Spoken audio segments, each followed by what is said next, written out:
A furious Letitia screams at Haru. She demands to know what he was thinking when he messed up against such a weak opponent. Letitia scoffs that she expected even a talentless person like him to handle the monster. Haru quietly apologizes to Letitia. She dismisses his apology as empty. She points to the slain creature, stating that if she hadn't saved him, his head would have been smashed open. The rest of the party marvels at Letitia's strength, impressed that she sliced the monster in two with a single shot. They praise her as a true hero. The title is a special one held by only 7 in the world, and Letitia is the youngest and greatest among them. They continue to admire her, calling her beautiful and kind for even worrying about someone as unreliable as Haru. The party members wonder if Haru and Letitia are all right, since they haven't returned. Meanwhile, Haru reflects on how easily she has fooled them all. Letitia's kind facade vanishes, revealing her true cruel nature.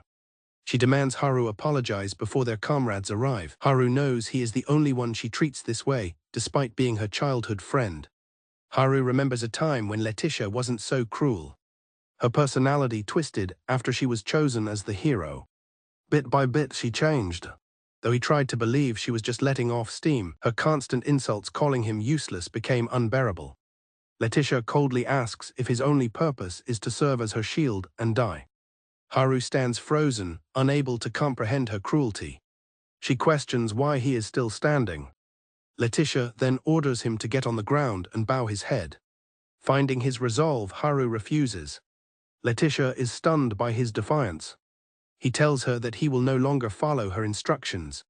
Enraged, Letitia threatens to kick Haru out of the party if he dares to talk back to her. Unfazed, Haru simply turns and begins to walk away, ignoring her shouts. Haru calmly accepts being kicked out. He tells Letitia that she can report the quest's completion to the guild herself, as it's no longer his job. He leaves a shocked Letitia calling after him. Walking away, Haru admits to himself that he can't take her abuse any longer. He had intentionally messed up during the fight to see how she truly felt about him. He reflects on her cruel words and understands that the kind girl he once knew is long gone. As he approaches the Adventurers Guild, Haru bids a final, silent goodbye to Letitia. The guild receptionist is shocked to hear that Haru left the hero's party after 5 years. Haru simply says he has his reasons. He asks if he can leave the paperwork with her. She agrees and begins processing it. He then asks for a solo quest, but the receptionist tells him to wait. Haru admits that he got himself kicked out. Haru feels leaving was for the best, as Letitia's true nature was bound to come out. He feels a sense of freedom, though he still worries about her. The receptionist apologizes. She informs him there are no solo quests available, only party quests. Haru's relief turns to panic as he realizes he has no money. A young woman approaches Haru in the guild. She introduces herself as Alice Sprite. She asks if they can talk. Alice explains that she is also a solo adventurer. Alice suggests they party up, since she can't get good quests alone. Haru hesitates, claiming he's weak and would only be a burden. Alice is surprised, asking how he could be weak after being in the hero's party. He explains he was merely their chore boy. Alice finds it hard to believe he's weak. To prove his point, Haru shows Alice his adventurer's card, which lists him as a level 7 wizard. Alice reveals she's level 22. Recalling that Letitia was level 55, Haru feels inadequate. He advises Alice to find a better partner. Alice cheerfully insists they try a quest together anyway. She points out that Haru has no money and offers to back him up, pulling him along. They head out on their first quest together. In the forest, Haru and Alice find themselves surrounded by a pack of vicious hound wolves. The wolves snarl and bare their teeth. Alice draws her sword, ready for battle. Alice engages a wolf. Another lunges at her from the side. Haru shouts a warning. He deftly intercepts the attack, saving her. Alice praises his quick thinking. Alice unleashes a swift attack called Fast Blade.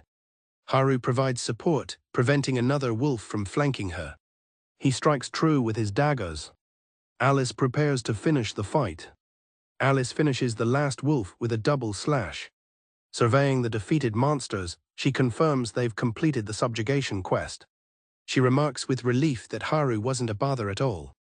Overjoyed, Alice tells Haru he's amazing. Haru is taken aback by her praise. She gushes that the fight was easy thanks to his ability to attack at the perfect moment and his surprising skill with a sword. Alice declares him an expert support. Haru is left speechless by her earnest compliments. Haru tries to downplay his role. Alice insists he's amazing and seems used to fighting this way. Her praise triggers a painful memory of Letitia berating him for the same actions, accusing him of trying to steal her glory. The memory causes a sudden pain in his chest, and he stumbles. Alice, concerned, asks if he's sick. Haru assures Alice he's fine, but their conversation is cut short by the sudden appearance of a massive hound wolf. Both are stunned by the new threat. The giant wolf lunges. Alice shoves Haru out of the way, taking the brunt of the attack herself. Wounded, she collapses and urges Haru to run while he can. Haru is shocked by her sacrifice. Alice realizes their foe is a king wolf, a powerful evolved monster that shouldn't be in this area. Knowing they can't escape, she worries about how to protect Haru. She prepares to make a final stand. She positions herself to protect Haru. Alice resolves to buy time for Haru to escape, accepting that she might die in the process. She feels responsible for him and is determined to protect him, no matter the cost. To Alice's astonishment, Haru is completely calm, asking why she's panicking over what he calls a simple hound-wolf parent. Alice is confused by his words. She watches in terror as he steps forward to face the beast. Haru asks if she has ever run into one before. He casually mentions that he was also surprised the first time. Alice can't understand what he's saying. As the king wolf charges, she screams for him to run. She believes a level 7 adventurer stands no chance. As the massive beast closes in, Haru calmly utters a single word, fire. A colossal wave of fire erupts. Haru stands amidst the aftermath. The king wolf is instantly incinerated. He calmly states that the subjugation is complete. Haru tries to remain humble, telling himself he's a nobody. Alice, utterly baffled, demands to know what kind of magic he just used. She insists that a beginner-level fire spell couldn't possibly turn a king wolf to charcoal. Haru repeats his belief that it was just a level 5 hound wolf. Alice corrects him sternly, explaining it was a level 30 king wolf. She tells him that even she had no chance of beating it. Haru asks who told him the ridiculous idea that it was just a hound wolf's parent. He remembers Letitia's dismissive words, telling him it was just a big level 5 chump. Haru recalls Letitia mocking his excitement over learning beginner magic, calling him a little kid. He realizes she, the hero, must have known the truth and deliberately lied to him. Despite all her mistreatment, he clenches his fist, realizing he had always believed what she told him. Alice looks at him with concern. Snapping out of his thoughts, Haru notices Alice's injury from protecting him. He tells her to stay still. He casts heal, mending her wound with a warm light. Alice stares in disbelief, utterly shocked. Haru announces that he is finished. He asks if her arm still hurts. Alice frantically asks how he can use healing magic as a wizard. She explains that healing magic is exclusive to the priest class. Haru, having no idea, simply states that heal is beginner magic. Alice despairs, yelling that his common sense is completely messed up. Alice is left completely bewildered. Convinced something is wrong with his adventurer's card, Alice demands to see it again. Haru reluctantly agrees. She asks when he last had it updated. Haru replies that it was 5 years ago when he first received it. Alice is aghast that he hasn't renewed his card in 5 years. She immediately drags him back to the guild.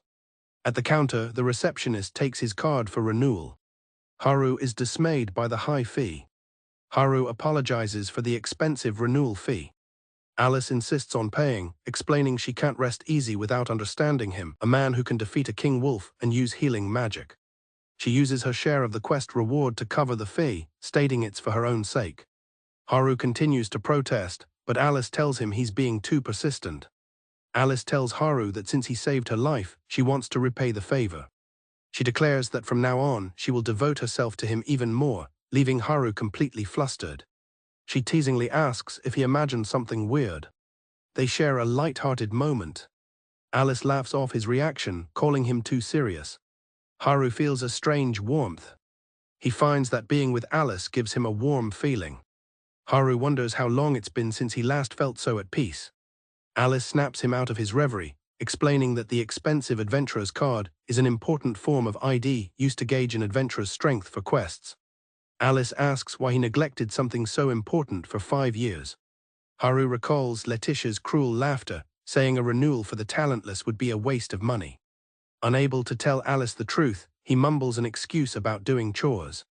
Alice informs him that cards must be renewed every 6 months. The realization dawns on Haru. Letitia hadn't even allowed him to perform this basic, necessary task. The guild receptionist wonders why Letitia went to such lengths. She returns with his renewed card. Haru takes the updated card. His adventurer's card lists his name as Haru Traitor. Haru stares at his new adventurer's card. His class is now listed as Sage, and his level is 82. The receptionist is stunned by his tremendous power. Haru considers that the hero, Letitia, is only level 55. Alice realizes this means Haru is far stronger than the hero.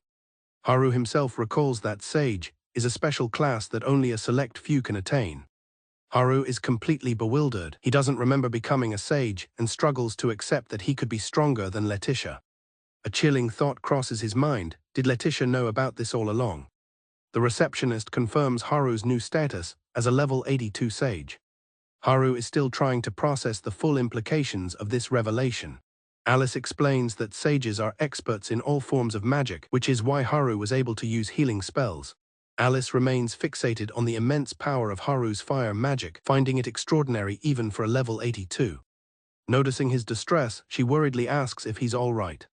Haru is lost in his own thoughts, consumed by a single burning question. Haru's mind races as he realizes Letitia, the hero, must have known about his true power all along. He questions if her years of abuse were just for stress relief. The cruel truth dawns on him. She hated him because she was jealous of the fact that he was stronger than her. Alice's cheerful voice suddenly snaps Haru out of his dark memories, suggesting they go eat. At a restaurant, Alice proudly presents a large meal, explaining she splurged to celebrate their very first quest together. Haru feels he must explain his past to Alice. He feels a deep sense of gratitude towards her for reaching out and treating him with such kindness. Sensing his inner conflict, Alice gently tells him that he doesn't need to force himself to talk about it. Alice acknowledges that talking can sometimes make things easier, but not always. While she admits she's curious about his relationship with the hero, she insists she would hate to bring up painful memories for him. Haru asks if she's really okay with that. She replies that of course she is, especially since he looked like a lost child just moments before. He recalls being found by a worried Letitia.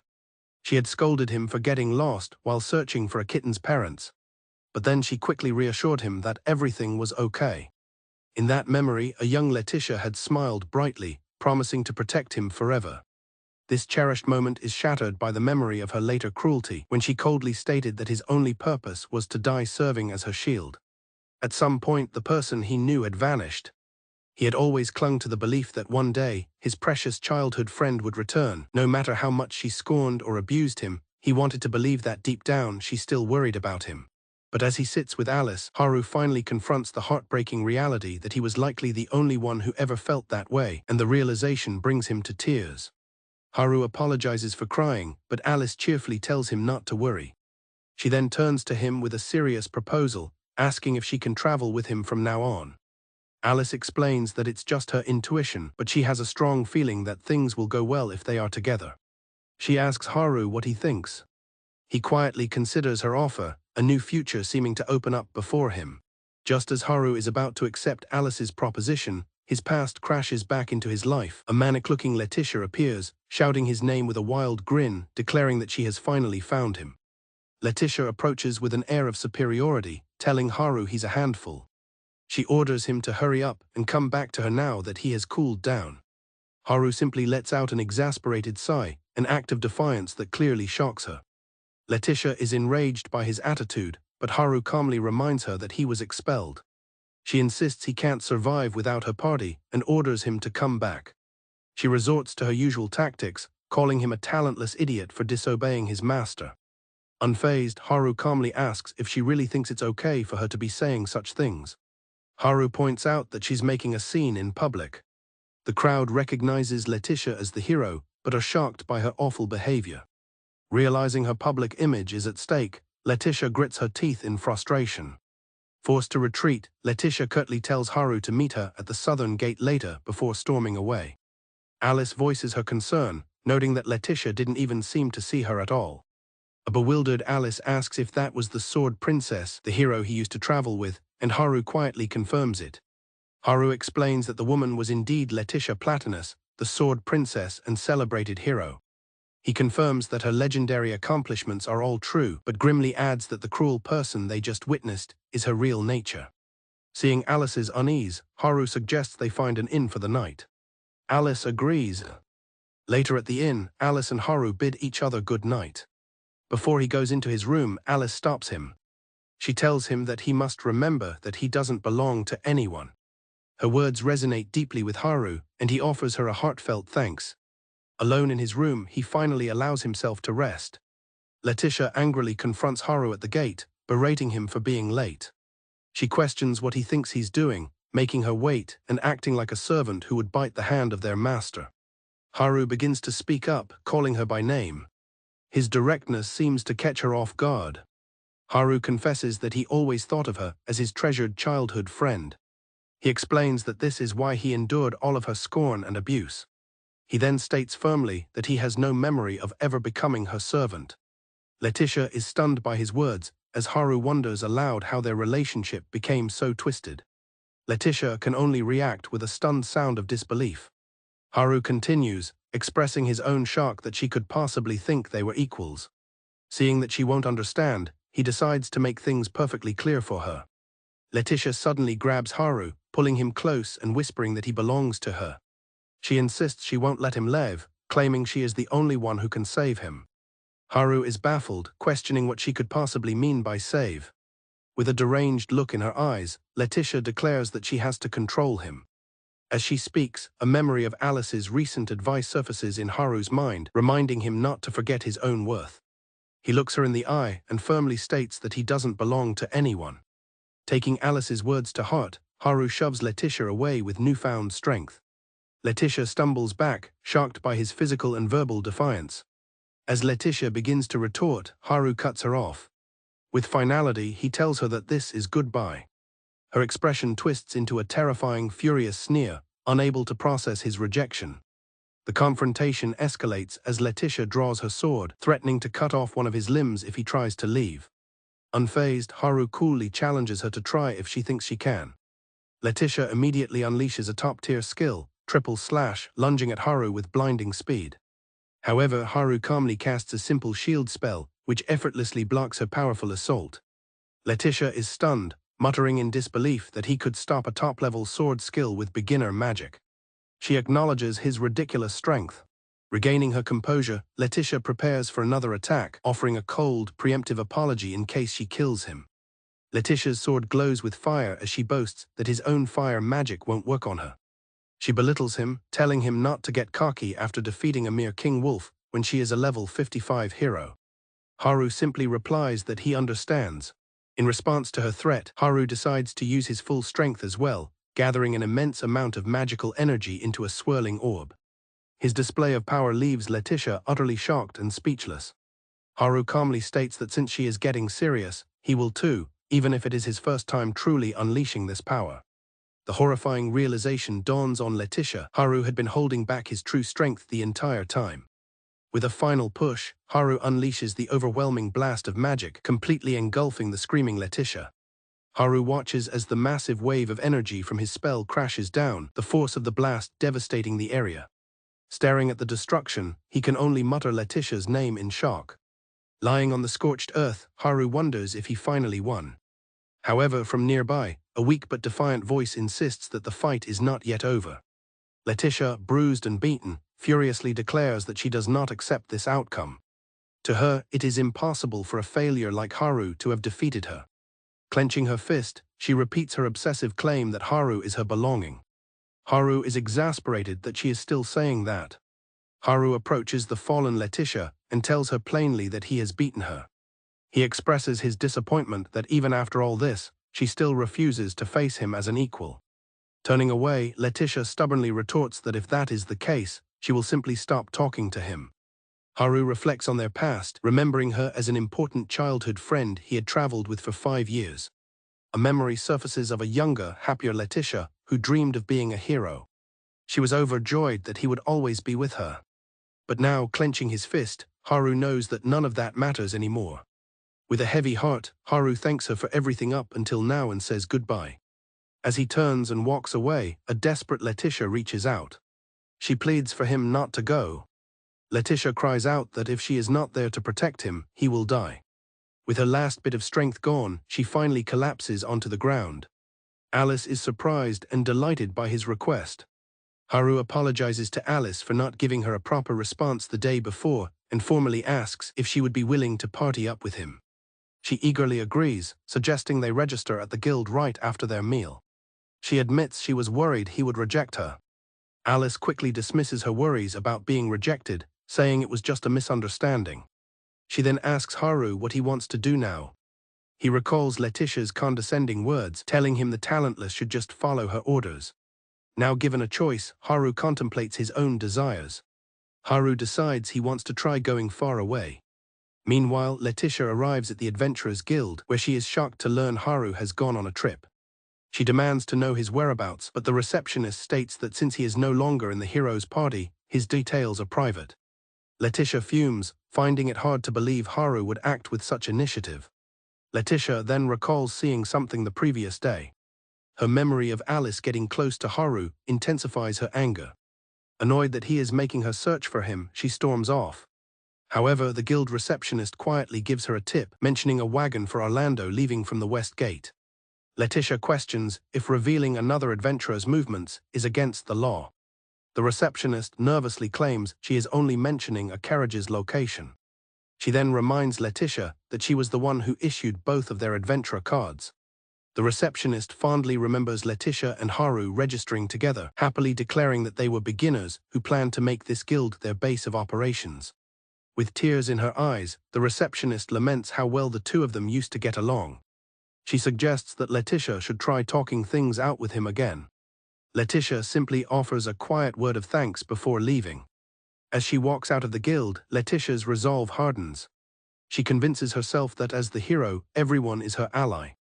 Therefore, just as she thought, Haru must be the one who is in the wrong. Her expression twists into a dark and obsessive mask as she vows that she will definitely not let him get away. On the road to the fortress city of Orlando, the group travels by horse-drawn carriage. Alice happily remarks on the beautiful weather. She asks Haru what kind of city Orlando is, but he admits he's never been.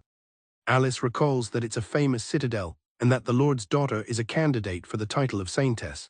Alice explains that the Saintess class is restricted to those who have received an oracle and can use all types of healing magic. She adds that upon mastering their power, they can even revive the dead, which amazes Haru. Alice seems pleased with herself, thinking she did a good job explaining.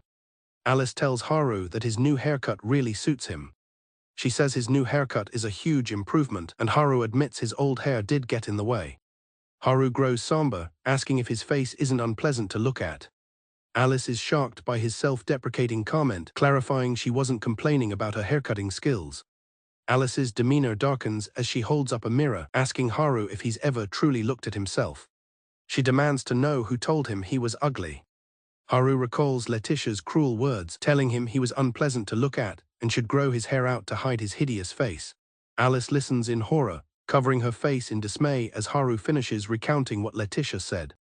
In disbelief, Alice asks Haru if he just accepted Letitia's insults.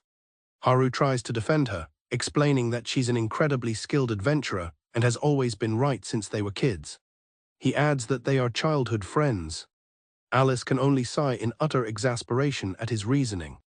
Alice insists that Haru needs to have more confidence and be strong. Confused, Haru wonders if she means his power as a level 82 sage, a power he doesn't fully understand himself, but Alice clarifies that his level is not what she is talking about.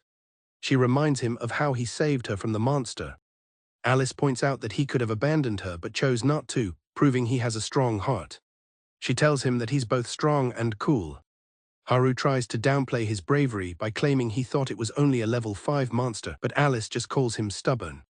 Their conversation is cut short as the carriage comes to a sudden halt.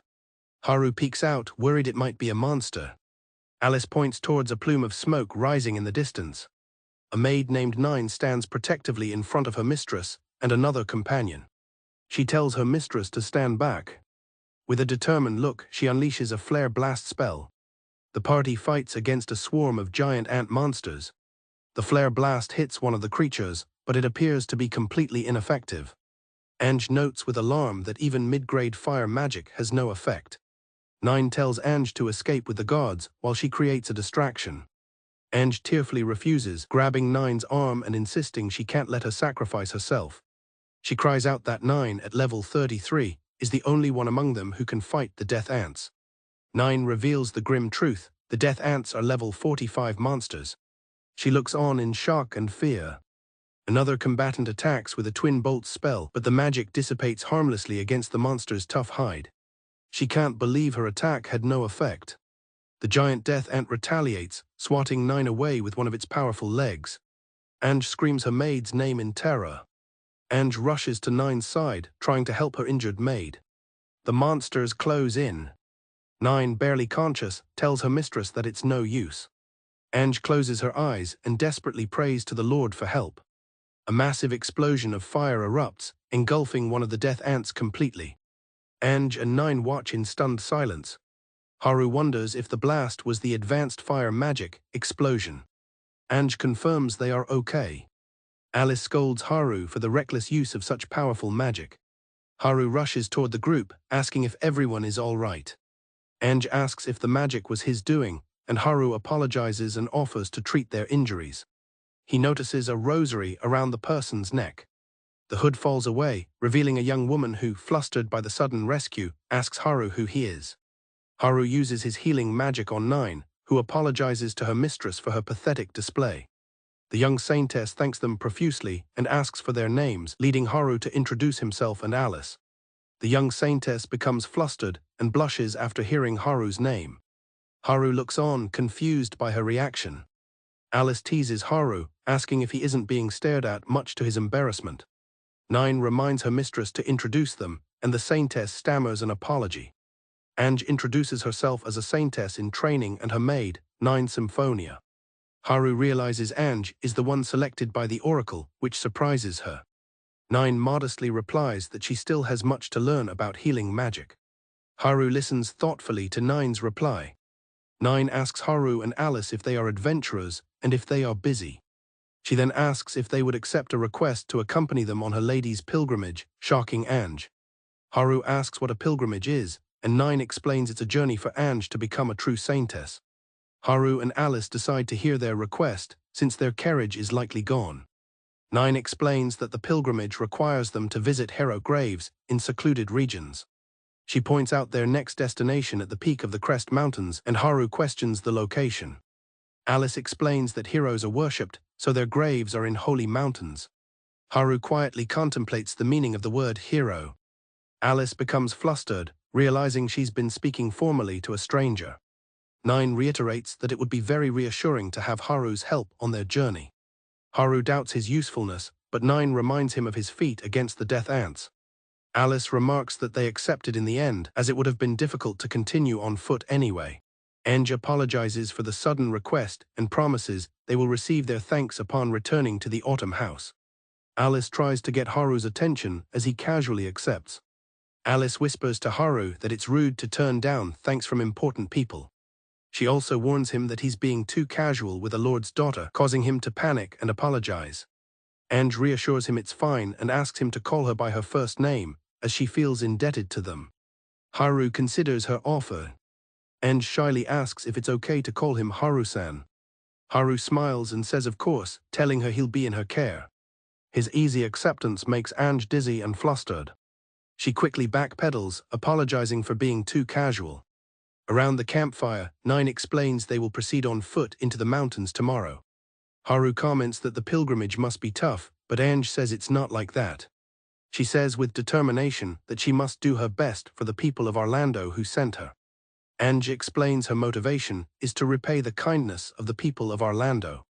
Haru listens intently to her story. Ange then praises Haru, saying his ability to use explosion magic at his age is amazing. Haru corrects her, stating that what he used was just fire magic.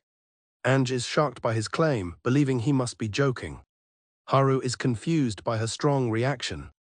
Alice explains that a normal fire spell creates a small fireball. Haru is surprised to learn this. Alice exclaims that the fire he uses is the real question. 9 comments on how surprising Haru is, getting so much power from a simple fire spell. Haru recalls that 9 can use Flare Blast. He asks if she could teach him, admitting he only knows 3 beginner spells. Haru's admission leaves the group completely stunned. Alice yells in disbelief that he can only use 3 beginner spells. She points out that he's been traveling for 5 years and should have had chances to learn more. Haru explains that he started by trying to study on his own. In a flashback, Letitia tears Haru's magic book. She questioned why he was doing something so unnecessary. Letitia scornfully told him to learn how to split wood instead of memorizing magic.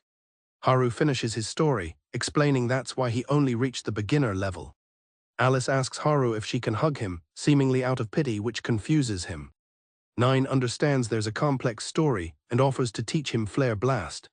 Haru is overjoyed by her offer, and 9 explains it's the least she can do for someone who helped her lady.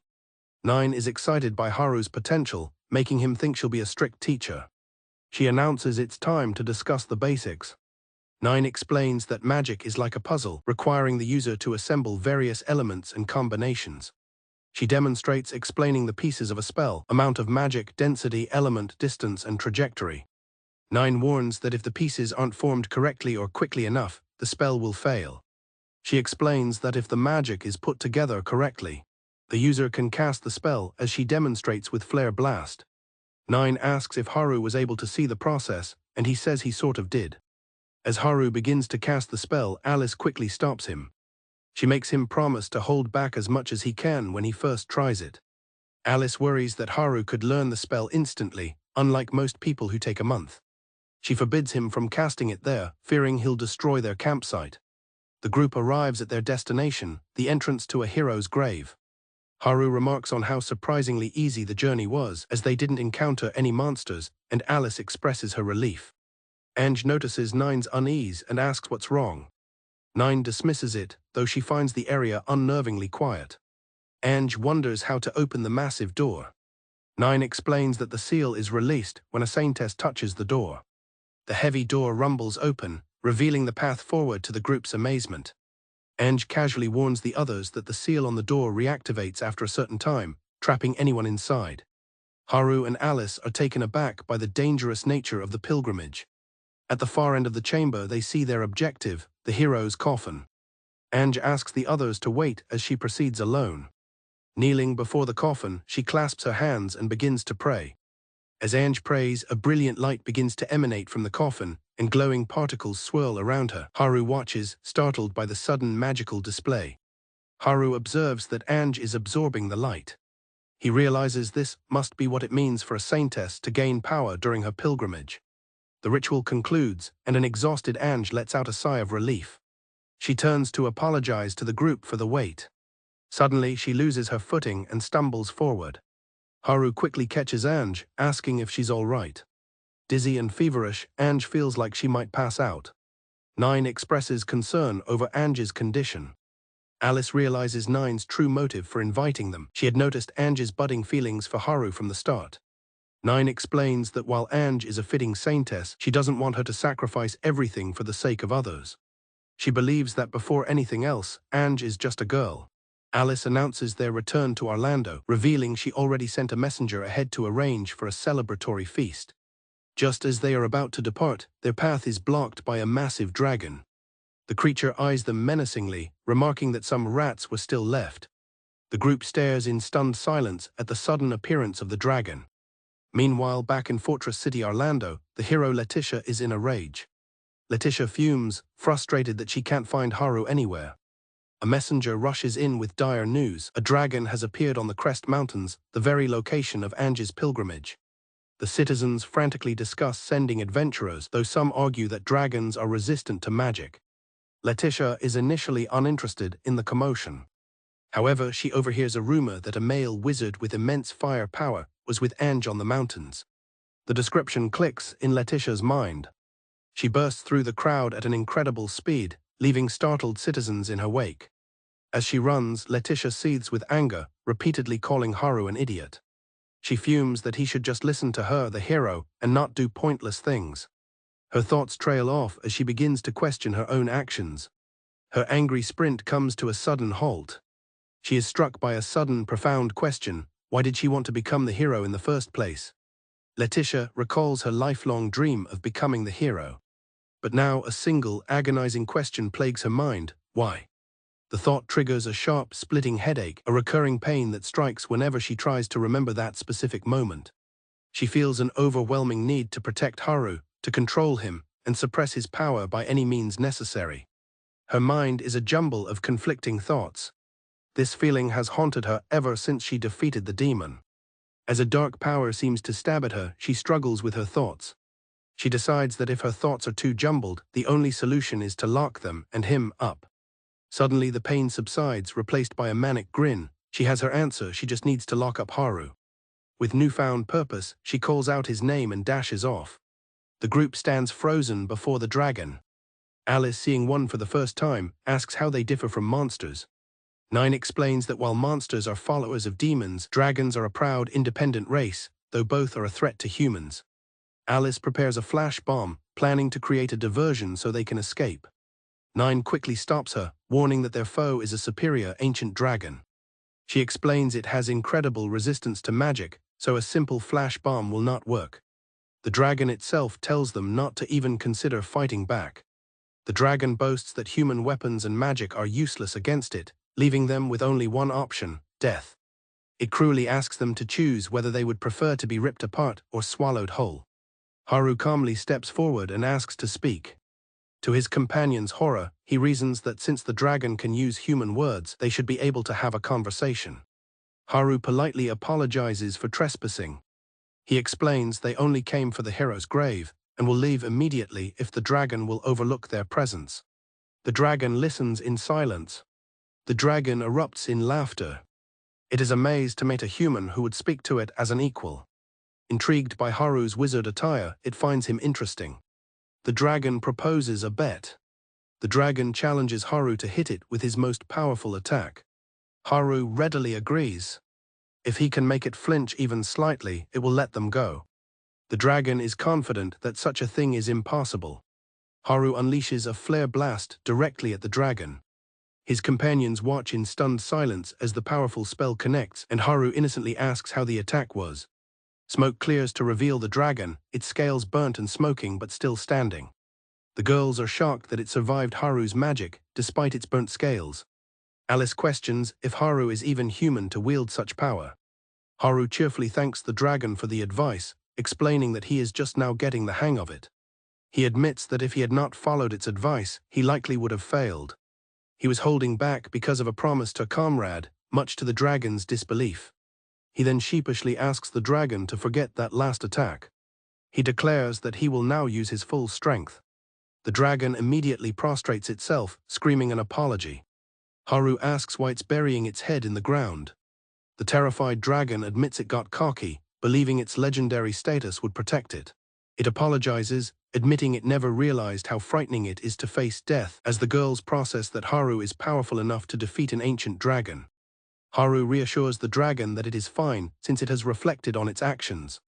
The dragon is moved by his mercy and strength without pride. The dragon asks for his name, and Haru introduces himself as Haru Traitor. The dragon, whose name is Sana, makes a sudden decision. Sana the dragon excitedly declares that it will become Haru's student. Haru is completely taken aback by the sudden proposal. Sana misunderstands his shock as rejection, while his companions look on in disbelief. Alice, overwhelmed, tells Haru she has no idea how to handle the situation as Sana continues her plea. Sana escalates her offer, declaring that if she can't be his student, she'll become his slave instead. Suddenly, Letitia appears, questioning Haru. She demands to know what Haru is thinking by trying to make a little girl his slave. Haru tries to explain that it's all a misunderstanding, but Letitia is furious. Meanwhile, Sana, still clinging to Haru, innocently asks who the newcomer is. Haru questions why Letitia followed him, but she angrily declares that their previous match didn't count. Alice tells Sana that Letitia's behavior is unfair, but Sana tells her to be quiet. As Alice whispers an explanation of the situation, Sana listens intently. A sly look forms on her face as she understands. Sana boldly proclaims that the hero, Letitia, is in love with Haru. She explains that Letitia likes him so much she ends up bullying him and that she needs to consider how her actions trouble him. Haru is stunned, realizing that the one trying to force her way into being his student is lecturing someone else on forcing their feelings. Haru reflects that he likely only won his match against Letitia because she let her guard down. He knows that if she were to get serious, she could easily destroy the entire mountain. Knowing Sana's words will provoke her, Haru desperately tries to de-escalate the situation. Letitia becomes incredibly flustered by the accusation. Letitia vehemently denies what Sana is saying, but Sana smugly declares she's hit the bulls. Alice asks Nine if this behavior is what one would call a tsundere, but Nine corrects her, stating that yandere would be a more fitting term. Sana cheerfully suggests that as people who love Haru, she and Letitia should get along. Alice seems to consider this possibility. The realization finally dawns on Haru that Letitia might actually be in love with him. The thought leaves both him and Letitia completely flustered. Suddenly, Haru grabs Letitia's hand, startling her. He announces to the others that they need something from inside the ruins for a request and tells them not to bother them. Letitia gloats, thinking that if she occupies the area, the others won't be able to complete their request. Just then, the heavy, vine-covered doors to the ruins begin to seal shut. The doors close, trapping Letitia inside.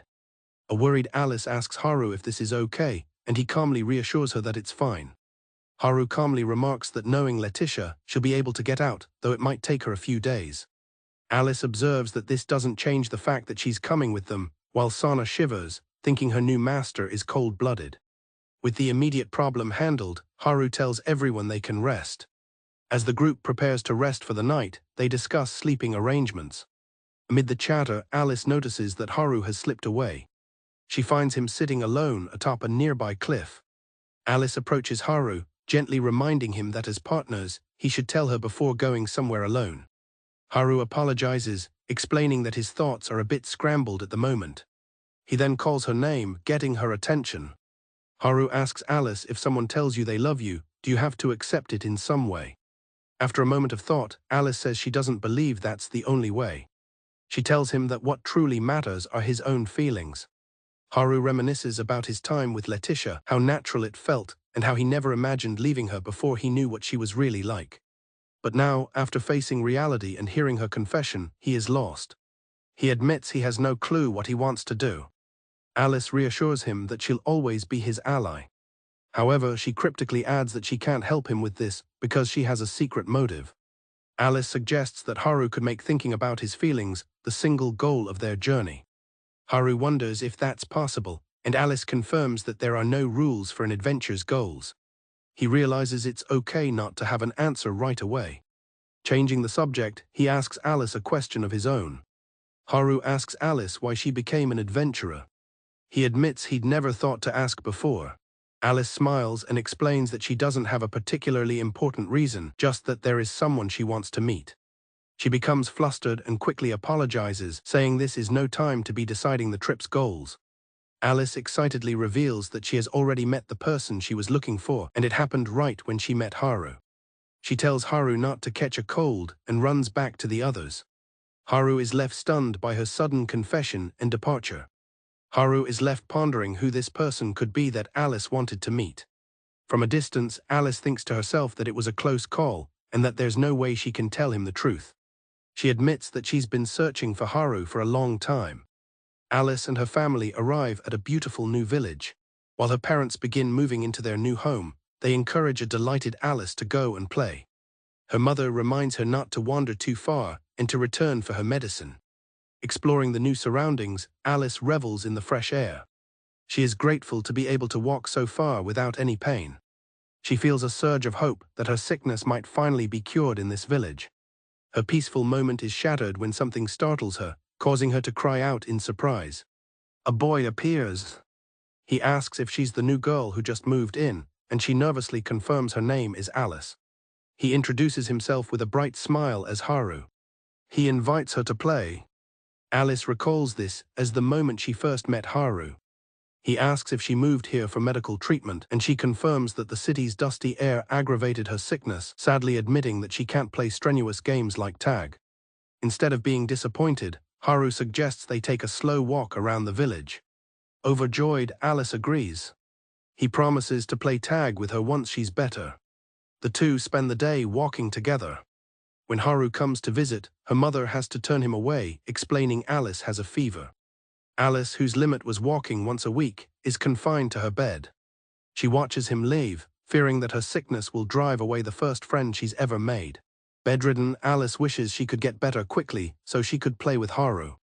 When she was well enough to be outside, Haru was always careful to watch out for her. However, his concern for Alice seems to irritate another girl playing with them, Letitia.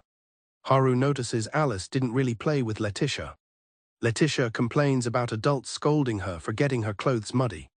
Hearing this, Alice says she wishes people would say that to her, as her sickness prevents her from playing rough games.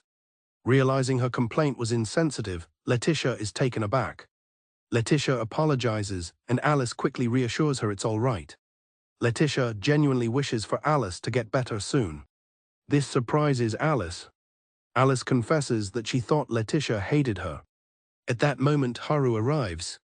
He immediately scolds Letitia for leaving the frail Alice all by herself. A flustered Letitia tells Haru not to worry so much before running off. Alice comments on how nice Letitia actually is. Looking towards the future, Alice expresses her hope to one day be well enough to run around and play with Letitia. Haru warmly supports her hope. Alice reflects that it's no exaggeration to say that this was the happiest time of her life. She believes the sense of contentment she felt may have even contributed to her sickness getting better. Because of how happy she was completely unprepared for what happened next. Suddenly, her illness struck with a terrible intensity, causing her to cough up blood. A horrified Haru rushed towards her. It happened on the day of the village festival, an event she was happily attending after being invited by Haru, where she suffered a terrible attack. Thankfully, the adults nearby rushed to help, and she narrowly escaped death. But the event left its mark. Haru could only watch, his expression filled with shock and horror. The traumatic event shattered their peaceful days. That was the day everything fell apart. Alice recalls the aftermath of her collapse. Haru, blaming himself for her condition, fell into a deep despair. By the time Alice found out about his state, 2 weeks had already passed since she collapsed. Upon waking, Alice was frantic, asking her mother why she hadn't been told about Haru's condition, desperate to tell him it wasn't his fault. Her parents explained that she couldn't see him in his current state. Realizing the gravity of the situation, Alice then asked her parents about the magic they had learned to treat her illness. Alice asked her mother if it was possible to use magic to erase someone's painful memories. She pleaded with them to erase every memory of her from Haru's mind. Her mother tried to comfort her, insisting it was an accident and that neither of them was to blame. In tears, Alice explained she couldn't bear to see Haru, her very first friend, suffer because of her. She begged her parents to help him. They agreed, and the memory-erasing magic was a success, allowing Haru to recover completely. To ensure Haru's memories would never return, Alice made the painful decision to leave the village. She was leaving behind her cherished memories of their time together. Her memories of Haru were everything to her. Years later, she finally overcame her disease. After everything, those memories became her reason to survive. She resolved that she would meet him again, stay by his side, and protect him. Alice felt it was too selfish to simply hurt Haru and then erase his memory. After Haru had left the village with Letitia, Alice disguised herself with magic and became an adventurer to find him. Since Letitia had become a hero, she was able to follow their trail. Her search led her to overhear shocking news. Haru had left the hero's party. Alice panicked, realizing he had left Letitia's party. She knew he was in trouble, as there were no quests available for a solo adventurer. Worried about Haru, Alice prayed that he wouldn't remember her. Just then, a voice called out to her from behind. It was Haru. Alice introduced herself as Alice Sprite and asked if they could talk. Haru asked her what was wrong. He confessed that he gets a strange feeling whenever he sees her. This sent Alice into a panic, realizing that just changing her hair color might not have been enough to disguise herself. Haru smiled warmly, telling Alice he feels at ease with her. He explained it was because she is always saving him. His words left her speechless. Their moment was interrupted by Nana, who insisted that Haru should depend on her more. This outburst only served to irritate Alice. Alice reaffirmed her resolve to save Haru, considering it her atonement and her reason for living. However, she knew the immediate problem was Letitia. She couldn't understand why Letitia, who used to be on good terms with Haru, now had such an unusual and warped fixation on him. Meanwhile, Haru's group marveled at the sight of the fortress city of Orlando. As they approached, they were stopped by a servant from the Autumn House, who urged them to use the back gate. The servant asked them to listen calmly to what he had to say. The servant explained that a rumor was circulating in Orlando that Lady Ange was using monsters to attack people. Nine was furious at such a vulgar claim. Haru calmed her down, suggesting they should investigate further. Upon arriving at the mansion, they were greeted by Cardinal Autumn, the Lord of Orlando, who thanked Haru for saving his daughter. He apologized for not being able to hold a proper feast due to the difficult situation. His daughter asked what was going on. Lord Autumn confessed that he didn't fully understand what was happening, but there were witnesses claiming to see Ange controlling monsters. Nine immediately declared that this was impossible. He added that Ange had been attacked by Death Ants herself while on a pilgrimage, which Nine identified as the core of the problem. He explained that the testimonies against Ange stopped right when she left for her pilgrimage. This led people to believe that her being attacked was just a ploy to avert suspicion. A maid burst into the room, insisting they must do something to prove Lady Ange's innocence. She apologized for the sudden intrusion, stating its importance. Before anyone could react, another man entered, excusing his intrusion. He announced that the Adventurers Guild had issued an order of restriction for Ange Autumn. In a flash, Ange's maid Nine springs into action, vowing to eliminate the suspicious man. Haru and Alice are stunned by her sudden, aggressive move. Jean effortlessly stops Nine's attack, commenting on her ferocity. He chides her for not listening. Nine declares she has nothing to say to someone restricting her lady. Jean attempts to calm the situation. Nine lunges at him again. As Jean grows more frustrated, he tries to explain the circumstances. This prompts him to shout at her to listen. A magical barrier materializes, blocking Jean's strike. The spell causes him to recoil in pain. Impressed by the perfectly timed defense magic, he realizes its power. He turns to Haru and asks if he was responsible. Haru confirms Jean's observation. Jean observes that Haru's ability to cast such powerful magic instantly proves he is extraordinary.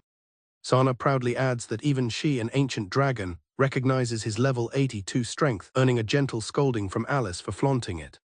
After Haru quiets his companions, Jean asks for their attention. He introduces himself as Jean Dainslave, an adventurer. Nine states her purpose is to observe the Saintess to prove her innocence. Jean explains that although the guild doesn't believe the rumors, they are obligated to investigate the complaints. Lord Autumn elaborates that Orlando's status as a world trade hub means many newcomers are present. This makes it plausible that they are unfamiliar with Ange's true nature. Jean agrees with this summary, explaining that the guild was forced to act on the complaints to maintain peace. Despite Nine's protests, Ange calmly agrees to the guild's observation. She believes refusal would only cause more trouble. Jean expresses his relief and reassures her that the guild is on her side. He then makes an inappropriate joke about observing her in the bath, which leaves Ange stunned. Nine immediately threatens Jean with a knife for his vulgar comment. The group discusses the situation, with Haru theorizing that either the witnesses are lying or an imposter is posing as Ange, a theory Lord Autumn finds unlikely. Ange explains that while simple illusion magic is common, spells that perfectly copy an appearance are taboo. The Lord asks Ange for her thoughts on the culprit's motive, but she has no ideas. Their discussion is interrupted by news that monsters have invaded Orlando. Haru and his group immediately decide to help. As they rush out, Alice instructs Ange and Nine to remain behind for their safety. Outside the mansion, Haru unleashes a powerful fire spell against the monsters.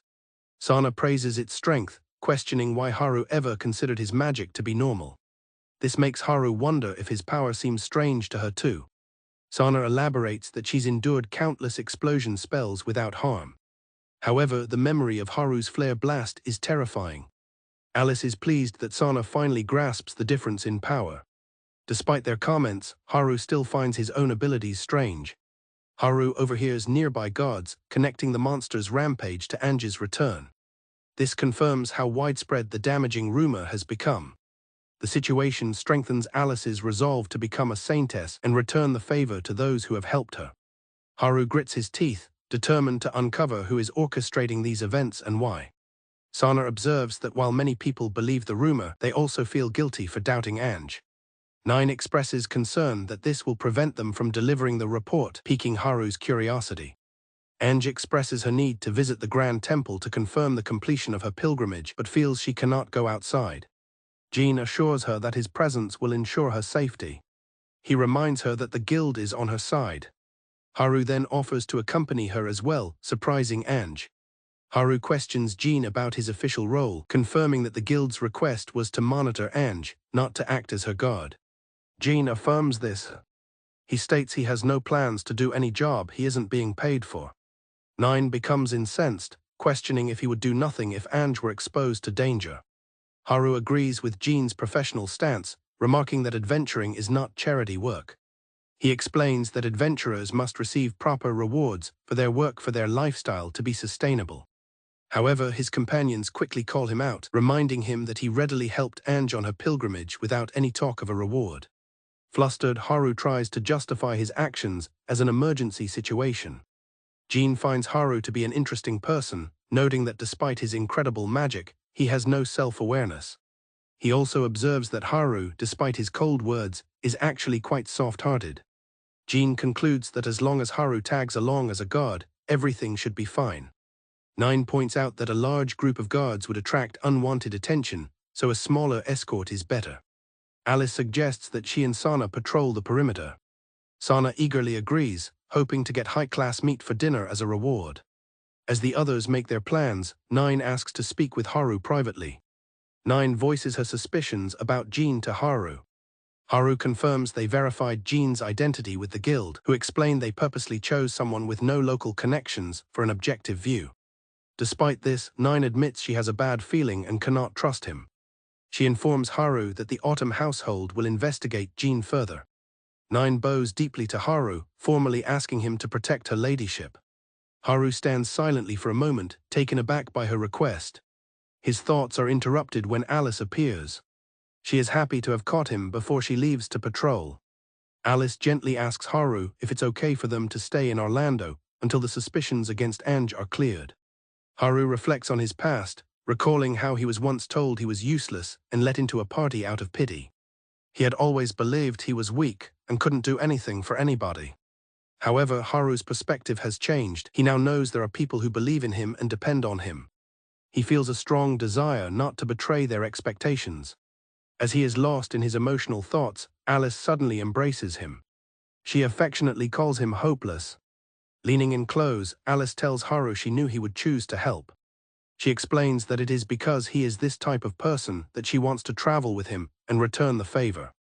With a determined smile, she proclaims they will definitely catch the criminal behind all the trouble. Haru is visibly moved by her words. Haru and Alice join hands, resolved in their mission.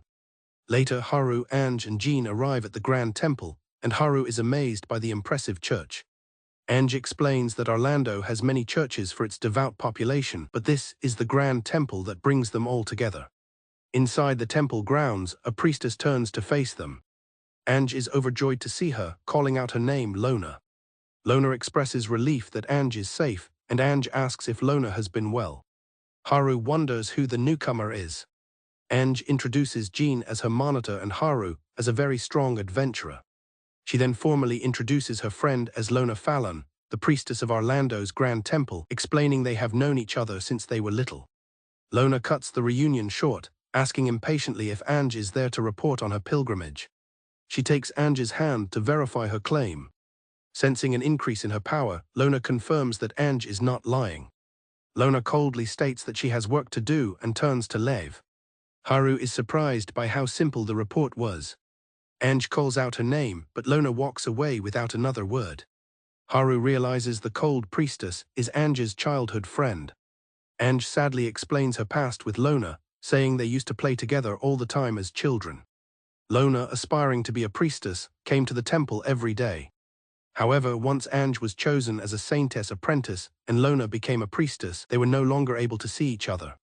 Anj sighs that it can't be helped, as Lona's job is much harder than hers. Seeing Anj's forlorn expression, Haru gently tells her that he hopes the two of them get a chance to talk things out. Touched by his kindness, a blushing Anj thanks him. From a balcony above, Lona watches them. Lona observes Haru and Ange's close moment with a pained expression. Turning away, she walks down a long, empty corridor, wondering to herself why it is always him. Reports of monster attacks pour in from all over the city. Sana complains about the sheer number of monsters, while Haru observes that her exhaustion is understandable after days of fighting. Nine arrives at the door, wondering aloud about the purpose of the incessant attacks. Nine enters with a report on the ongoing incidents. She informs Haru and Alice that there is indeed someone impersonating Ange. The report includes testimony from a merchant familiar with Ange, who is certain it was her.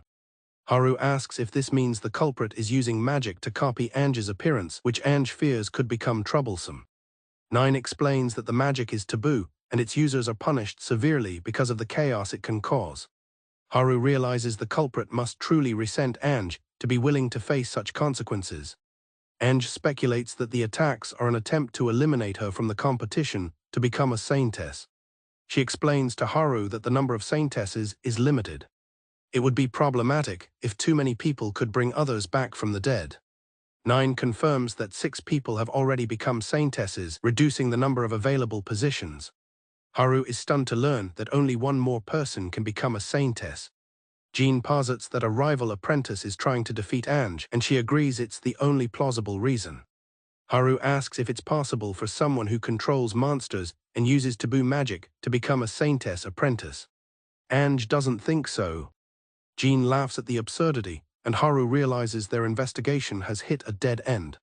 Sana, annoyed with the discussion, suggests they just catch the culprit and force them to talk. She urges Haru and Alice to resume their patrol. Haru and Ange agree that Sana might be right. Haru reassures Ange that everything will be okay. Jean asks Ange if she's just going to wait around, prompting her to decide to go back to her room. Jean says that since she'll be in her room, he won't need to monitor her. Nine tells Ange to call for her if she leaves the room. She then warns Ange to never be alone with Jean, frightening her with her intensity. Ange wanders the halls alone. She overhears maids discussing the lack of personnel in the relief squad. She realizes everyone is busy. She wonders about her father. Ange then hears about requests to increase the guard's funds for repairs and supplies. An advisor tells Ange's father that he should rest, but he refuses. He declares that with both his daughter and the city in danger, he must do everything in his power to help. Overhearing her father's words, Ange feels a sense of despair. Sana fights fiercely, complaining about being separated from her master. A guard notes how crazy powerful she is. The other guards agree, feeling lucky to be fighting alongside her. Suddenly, one of the guards spots something. On a distant tower, a figure appears. The guards are shocked to see someone who looks just like Ange. Seeing her with monsters, a guard orders her capture, but Sana knows it's impossible. Sana immediately launches herself towards the imposter. Sana vows to prove the figure is a fake. She demands the imposter show their real face. Sana closes the distance in an instant. She moves in to strike. Sana's attack on the imposter is abruptly thwarted when the transformation formation breaks, sending her reeling. Sana is thrown back from the tower. Frustrated at being so close, she cries out, but Nine commends her for a job well done. Nine reassures the group this proves there's a fake, as the real Ange is being monitored at home. Sana prepares to head back to make a report. Upon her return, Sana finds Ange, who has stumbled after leaving her room. Ange explains she heard about the monster attack. She was desperate to find a way to help. Overwhelmed with guilt, she apologizes profusely for leaving her room. Her apology leaves Haru exasperated and speechless. The group learns that Ange was seen sneaking through town towards the monster sighting. This news clearly worsens her situation. Sana angrily scolds Ange for her recklessness when they were so close to clearing her name. Overwhelmed, Ange tearfully explains she just wanted to help somehow. She couldn't stand by while everyone suffered because of her. In the end, she felt she only got in everyone's way. Haru steps in, telling her that's not true. Taking her hands, Haru comforts Ange, insisting that the real culprit is the criminal, not her. He reassures her that if they get hurt, it won't be her fault. He tells her they are all trying their best because she is important to them. Ange is taken aback, questioning if she is truly important to Haru. The sincere declaration leaves Ange flustered and dizzy. Her friends worry that her fever has returned. To shift the mood, Haru turns to Sana. He asks about the knives thrown at her by the criminal's accomplice. Sana admits she left the crucial evidence behind. Haru is shocked, exclaiming that it was the first piece of evidence. They decide to hurry back, with Sana leading the way. Sana collapses in despair, feeling she has failed as his student. Haru tries to console her before asking a curious question. He asks Sana why she is trying so hard. Sana is caught off guard by the sudden question. He points out that she isn't directly involved, yet she patrols diligently and is frustrated about failing to catch the criminal. He wonders why she is going to such lengths. Sana quickly recovers, interpreting his words as praise. She excitedly asks Haru if she's a good girl and a hard worker. Haru's awkward head pat sends her into a state of pure bliss. She enthusiastically begs for more. Once she has calmed down, Haru asks if she knows how dragons are born. Sana explains that it can take years, even decades, for a dragon egg to hatch. She reveals that when she was finally born, she was all alone in a cave. A furious